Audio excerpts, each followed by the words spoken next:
It's been the long 7 days. I did add some extra ones from the initial testing because I couldn't help myself. And it's time for the moment of truth. I've got my needle nose pliers, and so all I need to do to see how well it's sticking, then it's up to me whether I continue or not. So I'll open this up wide enough to hold that tile and then see if I can pull it off without breaking it.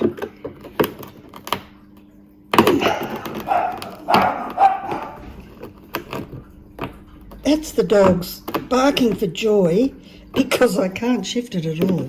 So I'm going to proceed and say, oh, I'll have to chisel this off because I just chipped that bit of glass. I thought I might be able to attempt it without breaking it.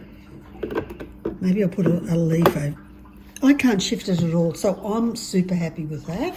So I've got this nice, really firm, not flexible at all mannequin that's got a rough surface on it already. Don't need to prepare it except get the dirt off it.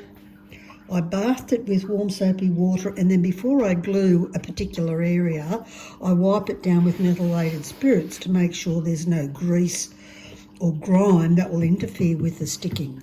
So now I'm happily going to get into my flower garden challenge.